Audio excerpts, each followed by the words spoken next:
First contact confusion. The Grand Assembly Hall of the Galactic Council hummed with the nervous energy of 200 different species. Chief Medical Officer Zixtal of the Crystalline Confederation floated in their containment field, their crystalline form refracting the soft blue light of the chamber. Today marked humanity's first official presentation to the Council, and Zixtal had been chosen to conduct the initial biological assessment. Honorable representatives, Zixtal's translated voice echoed through the chamber. We have conducted preliminary scans of the human delegation, and I must share some disturbing findings. The chamber's atmosphere tensed as various environmental suits whirred and hissed, their occupants adjusting their comfort settings in anticipation. At the center of the room, Dr. Elena Rodriguez of the Earth Diplomatic Corps stood calmly, her dark eyes scanning the assembled aliens with practiced patience. These humans, Zixtal continued, their crystal facets flickering with concern, possess an internal support structure composed of calcium deposits. But that's not the most alarming part. These structures, they call them bones, can repair themselves when damaged. The chamber erupted in shocked whispers and electromagnetic pulses of distress. A delegation of gaseous beings from the Nebula Collective condensed slightly in horror. Furthermore, Zixtal's voice raised over the commotion. They continuously shed and replaced their outer protective layer, what they call skin, and their internal repair mechanisms conceal ruptures in their circulatory system without technological intervention. Dr. Rodriguez cleared her throat, the sound cutting through the growing chaos. "If I may address the Council," she asked, her voice steady and diplomatic. High Chancellor Vex of the Silicon Worlds gestured with one of their crystalline appendages. "Please, explain these capabilities." What Officer Zixtal describes are natural biological processes that all humans possess, Elena explained, pulling up a holographic display. "Our skeletal structure is indeed calcium-based, but it's constantly being remodeled and strengthened based on the stresses we place upon it. This allows us to adapt to different gravitational environments and recover from injuries." The display showed a time-lapse of a healing bone fracture. Several council members had to adjust their optical sensors, unable to believe what they were seeing. "Impossible," declared Ambassador Engstith of the Mineral Consciousness. "Such rapid molecular restructuring would generate enough heat to destroy organic tissue." Elena smiled. "Actually, our bodies maintain a constant internal temperature of approximately 37 degrees Celsius specifically to facilitate these biological processes." This revelation caused another wave of shock to ripple through the assembly. The concept of maintaining a constant internal temperature, rather than adapting to the environment, seemed wasteful and dangerous to many species present. "But surely," interjected a representative of the Gaseous Worlds Collective, their form swirling with anxiety, "such constant internal reactions must require enormous energy input." "We do need to consume nutrients regularly," Elena confirmed. "On average, every 24 standard hours." The assembly fell silent as the implications sank in. These humans were essentially walking furnaces, constantly burning fuel to maintain their repair systems and internal temperature. "And what happens if you fail to acquire nutrients?" asked High Chancellor Vex, their crystalline surface clouding with concern. "We can survive for weeks without food, though it's not pleasant," Elena replied matter-of-factly. "Our bodies simply begin consuming stored energy reserves." This statement caused several energy-based life forms to flicker in distress. The concept of storing energy within one's own form, rather than drawing it from the environment as needed, seemed incredibly risky. "I understand these revelations may seem concerning," Elena continued, her tone gentle but firm. "But I assure you, these are natural adaptations that have evolved over millions of years on Earth. They're not weapons or artificial enhancements. They're simply part of who we are." High Chancellor Vex's surface cleared slightly. "Yet you must understand our concern, Dr. Rodriguez. Your species possesses capabilities that most of us would consider technological achievements, not biological functions. the ability to repair structural damage automatically, maintain constant internal reactions, and store energy internally. These are features of advanced machinery, not living beings. Elena nodded thoughtfully. Perhaps that's exactly why this cultural exchange is so important. We all have much to learn from each other. For instance, I'm fascinated by how your crystalline form processes information through light refraction. It's so different from our electrochemical neural networks, yet equally elegant. This statement caused a subtle shift in the chamber's atmosphere. Several representatives' environmental suits registered a change in their occupants' emotional states, from fear to cautious curiosity. You find our differences fascinating? Zixtal asked, their crystalline form shimmering with interest. Absolutely, Elena replied warmly. The galaxy's greatest strength is its diversity. Each species' unique adaptations and capabilities contribute to the greater whole of scientific understanding. We humans may seem unusual to you, but we're equally amazed by your various forms of life. As the session continued, the initial fear began to transform into scientific curiosity. Representatives began asking more detailed questions about human biology, and Elena patiently explained concepts like cellular division, immune response, and the remarkable plasticity of the human brain. By the end of the presentation, while some representatives still seemed wary, many were eagerly discussing potential collaborative research projects. The human capacity for biological self-repair, it seemed, might hold secrets that could benefit all species in the galaxy. As Elena packed up her presentation materials, High Chancellor Vex approached her.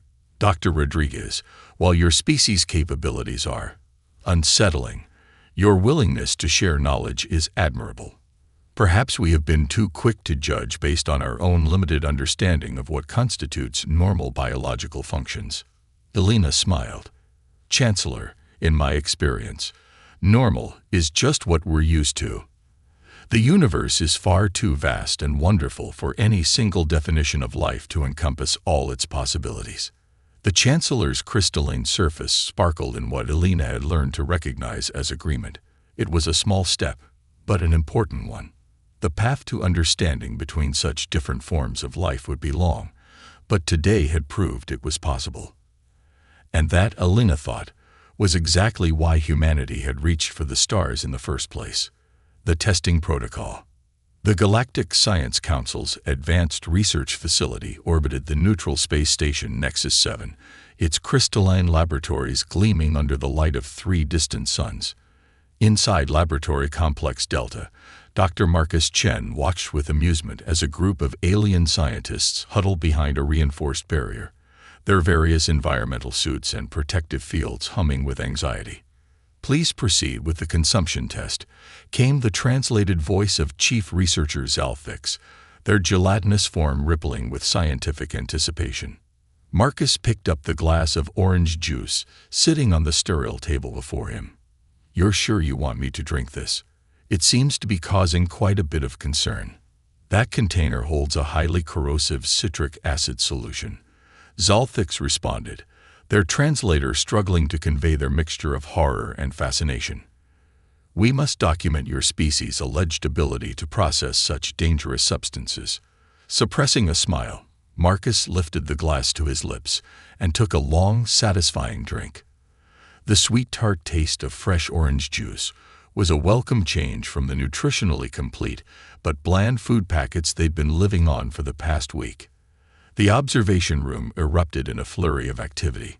Sensors whirred, devices beeped, and several junior researchers rapidly recorded data in their various preferred methods, some typing on holographic interfaces, others absorbing information directly through specialized membranes. Remarkable, exclaimed Dr. Engsvith, a silicon-based scientist whose crystalline form sparkled with excitement. The subject shows no signs of internal dissolution. Vital signs remain stable. How is this possible? Marcus set down the now empty glass. Our digestive system is specifically designed to process acidic substances. In fact, our stomachs produce hydrochloric acid to help break down food. The revelation that humans naturally produced strong acids within their bodies caused such a stir that the testing had to be paused for several minutes while the researchers composed themselves. 3 junior analysts had to be relieved after their probability matrices crashed trying to compute the evolutionary advantages of such a seemingly dangerous adaptation. "We must proceed to the next phase," Zalthix announced once order was restored. "Subject Chen, please approach the thermal testing chamber." The chamber in question was a carefully controlled environment designed to test temperature tolerance. As Marcus stepped inside, he could see the worried faces, or equivalent sensory organs, of the alien scientists through the observation window. "Beginning temperature variation sequence," announced the facility's eye. "Current chamber temperature, 20 degrees Celsius." Over the next hour, Marcus calmly endured temperature changes that the alien researchers considered extreme, explaining how human bodies naturally regulated their internal temperature. The concept of sweating particularly fascinated them. The idea of cooling oneself by deliberately expelling water through the skin seemed impossibly wasteful to species that had evolved in water-scarce environments.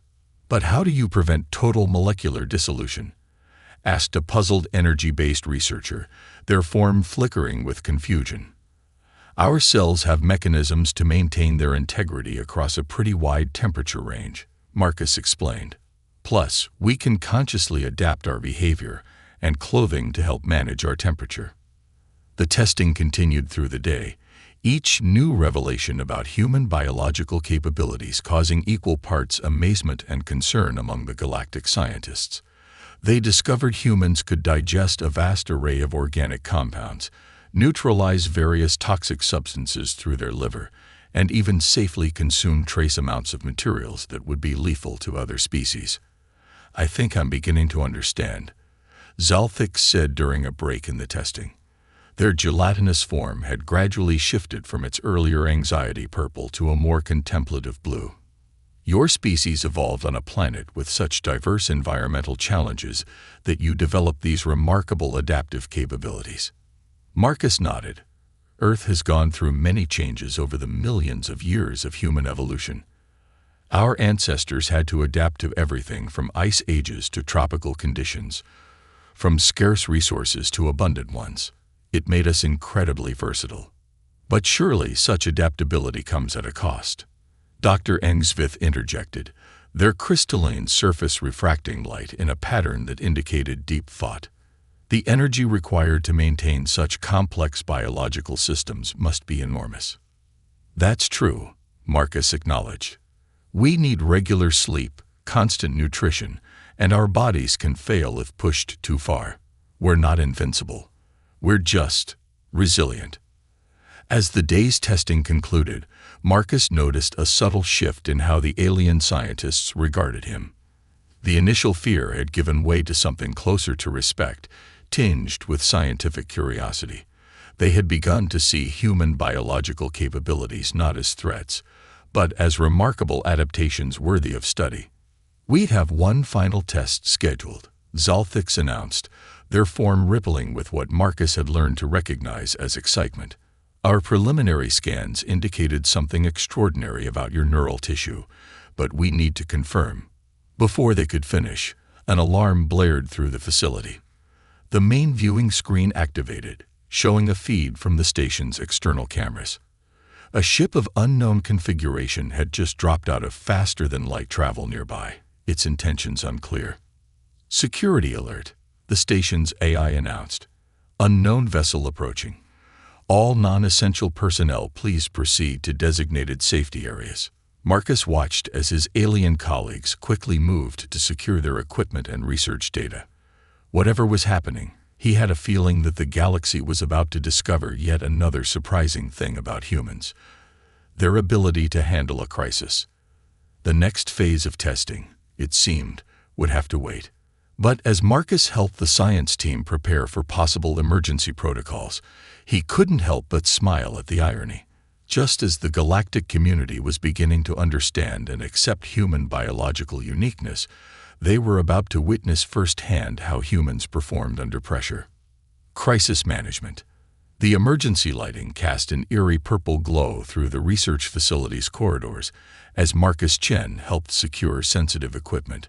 Around him, the alien scientists moved with varying degrees of panic, some literally flickering in and out of phase with anxiety, others crystallizing in place from stress. "The vessel is not responding to hails," announced the station's AI, its voice eerily calm. "Scans indicate weapon systems are powered but not targeting. Hull configuration matches no known registry." Chief Researcher Zalthix's gelatinous form had turned a pale shade of gray, their species' equivalent of going white with fear. "We must evacuate immediately. The facility's automated defenses will—" "Wait," Marcus interrupted, studying the main viewing screen intently. "Something about that ship's movement pattern seems familiar." The unknown vessel was indeed behaving oddly. Instead of maintaining a threatening position, it was executing a series of seemingly random course corrections, occasionally spinning on its axis before stabilizing again. "Their navigation system is malfunctioning," Marcus declared with sudden certainty. "Look at those thrust patterns. They're trying to compensate for something, but their corrections are only making it worse." Dr. Angsvith's crystalline form sparkled with confusion. "How can you possibly know that?" "Because I've seen it before," Marcus explained, already moving toward the communication console. "It's like someone trying to walk on ice for the first time, overcorrecting and making the problem worse. They're not hostile. They're in trouble." The alien scientists watched in amazement as Marcus began adjusting the facility's communication arrays. His fingers flew over the holographic controls, reconfiguring frequencies and power levels with practiced ease. "What are you doing?" Zalthix demanded, their form rippling with concern. "Their normal communications might be down, but every ship has emergency backup systems that operate on basic electromagnetic principles," Marcus explained without looking up. "If I can match the frequency of their drive system's electromagnetic signature." A burst of static filled the room, followed by a desperate alien voice speaking in an unknown language. The station's translation systems kicked in moments later. "Critical failure in guidance systems. Emergency stop failed. Cannot stabilize." "This is Research Facility Delta," Marcus broadcast back. "We've analyzed your movement patterns. Your primary navigation array is caught in a feedback loop. You need to power down completely and reset." There was a pause, then, "Cannot power down. Life support systems tied to main power grid." Marcus felt a familiar surge of adrenaline, the kind that humans had evolved to handle crisis situations.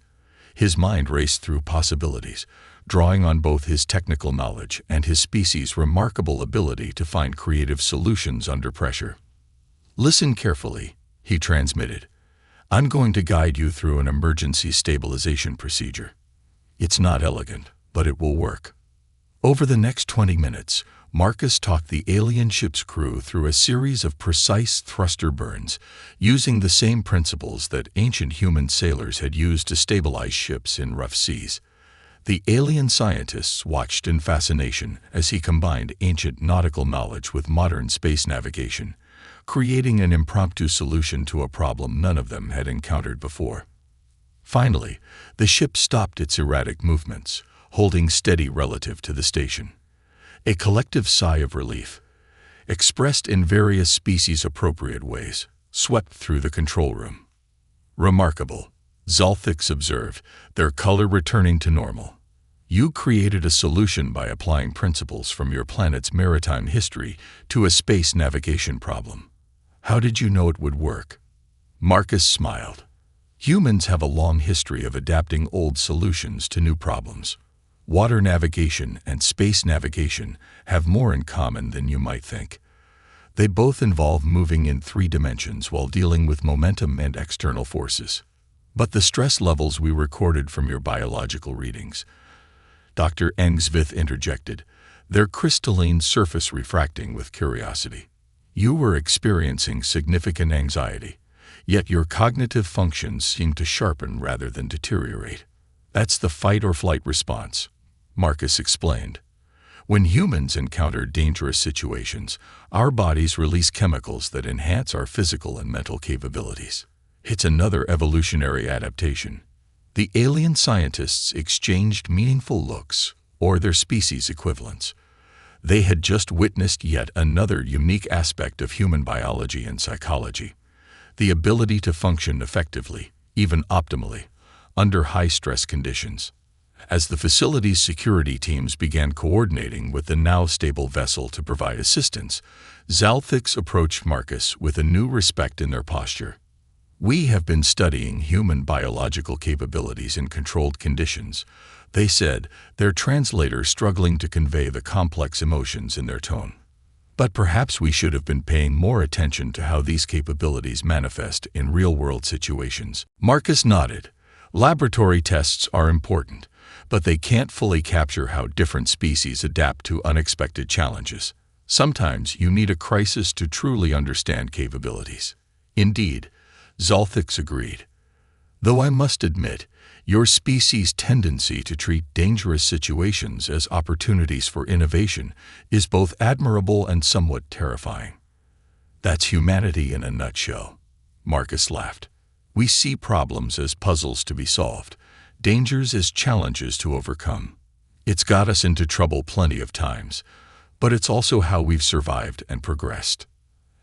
As the emergency teams began arriving to assist the distressed vessel, Marcus couldn't help but notice how the alien scientists were now looking at their data readings from the incident with renewed interest. They had just witnessed something that no laboratory test could fully measure: the unique human combination of biological stress response, creative problem-solving, and the ability to adapt ancient knowledge to new situations. The day's excitement had revealed more about human capabilities than any controlled experiment could have, and Marcus suspected that the next phase of their research would take a very different approach. Sometimes, the best way to understand a species was to see how they handled the unexpected. Mental marvels. The emergency with the distressed vessel had delayed the planned neural testing by 3 days, but as Marcus Chen sat in the specialized scanning chamber, he could tell the wait had only intensified the alien scientists' curiosity. Their earlier fear had been replaced by eager anticipation, particularly after witnessing his performance during the crisis. "Beginning neural pattern analysis," announced Dr. Engsvith, their crystalline form gleaming under the laboratory's soft lighting. "Please remain still. Subject Chen." The scanning beam passed over Marcus harmlessly as he focused on the series of cognitive tasks displayed on the floating holoscreen before him. The tests ranged from simple pattern recognition to complex problem-solving scenarios, each designed to measure different aspects of human mental capabilities. "Fascinating," muttered Chief Researcher Zalthix, their gelatinous form rippling with excitement as they studied the incoming data. "The neural pathways are reconfiguring themselves in real time. How is this possible?" "Neuroplasticity," Marcus explained between tasks. "Human brains constantly form new connections and pathways as we learn and adapt. It's what allows us to acquire new skills and knowledge throughout our lives." The concept seemed to both amaze and disturb the alien researchers. For most species in the galaxy, neural patterns were largely fixed after reaching maturity. The idea of a constantly changing brain structure challenged their fundamental understanding of consciousness. But such continuous neural reformation. Dr. Engsvith's surface flickered with concern. "Doesn't it risk corrupting your base programming? How do you maintain cognitive stability?" Marcus couldn't help but smile at the machine-like terminology. "Our brains aren't computers. They're organic networks that grow and adapt through experience. The stability comes from the structure itself. Core functions are preserved while allowing for flexibility in higher-order thinking." The next phase of testing focused on memory and pattern recognition. Marcus worked through increasingly complex puzzles while the scientists monitored his brain activity. Their amazement grew as they observed how human memory worked, not as a simple storage system, but as a dynamic process of reconstruction. "You're not just retrieving stored information," Zalthix observed, their color shifting to deep blue in fascination. You're actively recreating memories and combining them with new data to solve problems. It's like having a built-in simulation engine. That's actually a pretty good analogy, Marcus agreed. Humans can imagine different scenarios, combine past experiences in new ways, and even create entirely fictional situations in our minds. It's how we plan, solve problems, and create new things. The revelation that humans could voluntarily generate and manipulate mental imagery caused quite a stir among the research team. Several of the more sensitive instruments had to be recalibrated to handle the unexpected complexity of human cognitive processes. As the testing continued, they discovered more surprising aspects of human mental capabilities. The way humans could maintain multiple trains of thought simultaneously, the ability to process abstract concepts, and especially the capacity for what Marcus called intuitive leaps, reaching correct conclusions without following a strictly logical progression. It's both impressive and somewhat alarming, commented one of the energy-based researchers, their form pulsing with mixed emotions. Your species essentially runs millions of probability simulations unconsciously, then acts on the most promising outcomes without fully analyzing each step. That's what we call gut instinct, Marcus explained. It's not always right, but it's helped us survive and evolve. Sometimes you don't have time to analyze every possibility. You have to act on incomplete information. The testing reached its climax when they began examining human emotional processing. The alien scientists were astounded to discover that human emotions weren't simply response protocols, but were deeply integrated with cognitive function, memory formation, and decision-making. Your emotional states actually enhance your problem-solving capabilities. Zalthix asked incredulously. We had always assumed emotions would interfere with logical processing. They can, Marcus admitted, but emotions also drive us to find solutions, to push beyond apparent limitations. Fear can sharpen our focus, curiosity drives innovation, and empathy helps us understand and predict others' behavior. As the day's testing concluded, the research team found themselves grappling with a new understanding of intelligence. The human brain's combination of structured stability and dynamic flexibility, emotional integration, and parallel processing capabilities represented a form of consciousness that defied their traditional classifications. We need to completely revise our understanding of cognitive evolution, Dr. Angsvith declared, their crystalline surface shimmering with intellectual excitement. The human brain demonstrates that consciousness can be both structured and chaotic, logical and emotional, stable and adaptable, all at the same time. Marcus began removing the various monitoring devices as the scientists discussed their findings. He couldn't help but notice how their initial fear of human unpredictability had transformed into appreciation for the same trait. What they had once seen as dangerous instability, they now recognized as remarkable adaptability. There's one more thing we'd like to discuss, Zalthix said as Marcus prepared to leave. During the crisis with the distressed vessel, you mentioned that humans often see problems as puzzles to be solved. Would you be willing to assist us with some theoretical challenges we've been struggling with? Marcus raised an eyebrow, intrigued. What kind of challenges? Several of our member species have encountered technological and scientific obstacles that our traditional approaches cannot overcome. Perhaps a human perspective, with your unique way of combining past experiences, emotional intuition, and creative problem-solving, might offer new insights.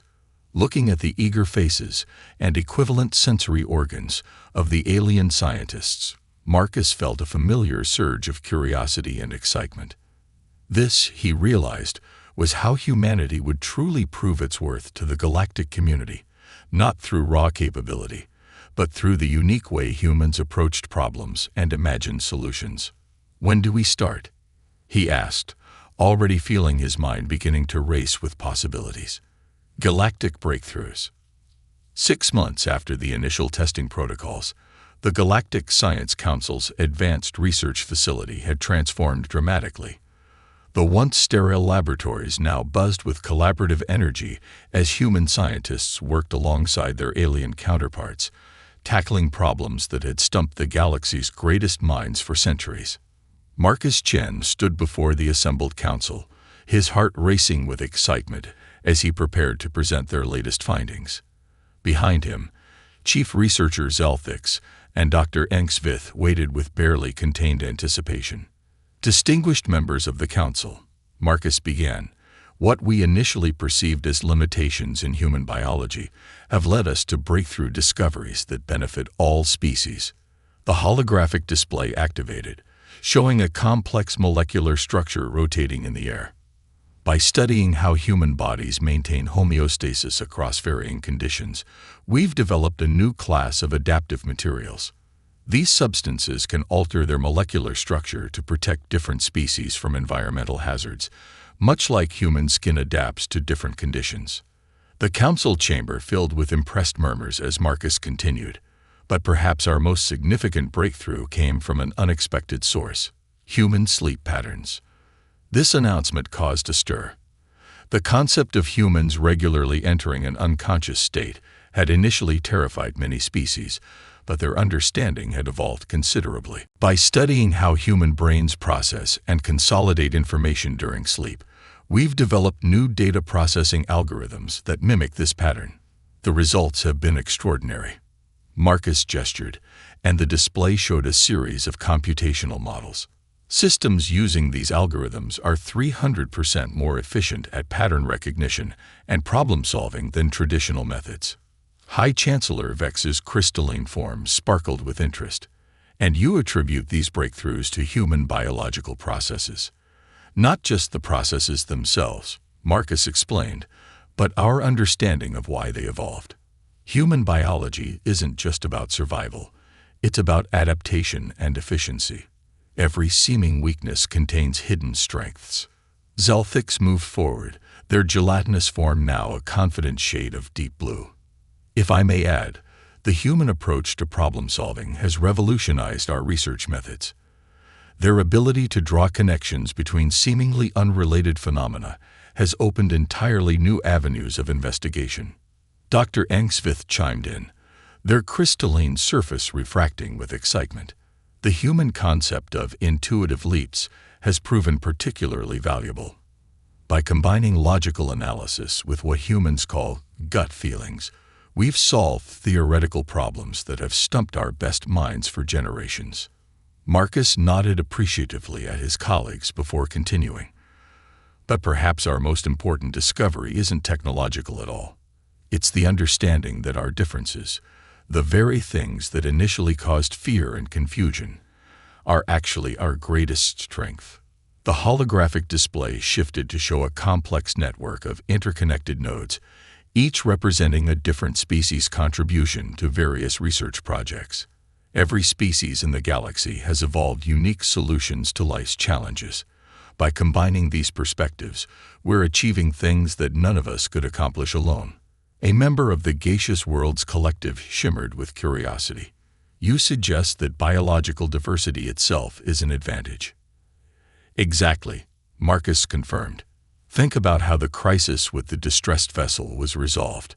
We combined human crisis response capabilities, crystalline computational precision, and energy-based beings' power distribution expertise. No single species could have solved that problem as effectively as we did together.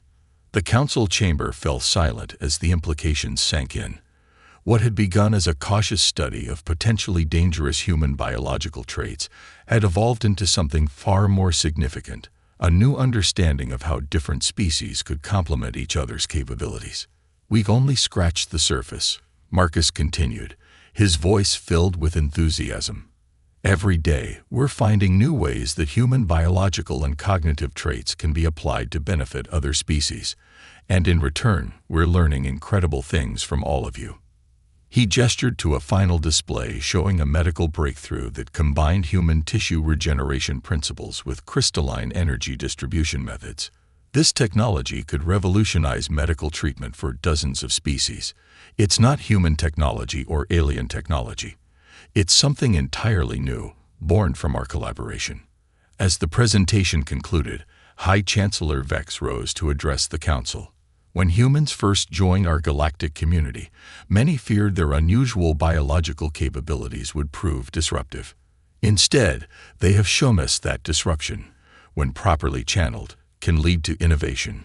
The Chancellor's crystalline surface sparkled with what Marcus had learned to recognize as amusement. Though I must admit, their tendency to treat every problem as a puzzle to be solved still takes some getting used to. Laughter rippled through the chamber, expressed in various species-appropriate ways. The tension that had once characterized discussions of human biology had been replaced by appreciation and respect. As Marcus looked around the chamber at his alien colleagues, some crystalline, some gaseous, some energy-based, some defying easy classification, he felt a deep sense of satisfaction. Humanity had found its place in the galaxy not by downplaying their unique traits, but by embracing them and showing how they could benefit everyone. There's an old human saying, he concluded, "The whole is greater than the sum of its parts." I believe we're proving that on a galactic scale. The council chamber filled with appreciative gestures from various species as Marcus stepped down from the presentation platform. In the back of his mind, he was already thinking about their next project, a typically human trait that his alien colleagues had come to anticipate and value. The galaxy, it seemed, would never be quite the same now that humans had joined the community. But as their recent breakthroughs had shown, change wasn't always something to fear. Sometimes, it was exactly what was needed to move forward into a brighter future.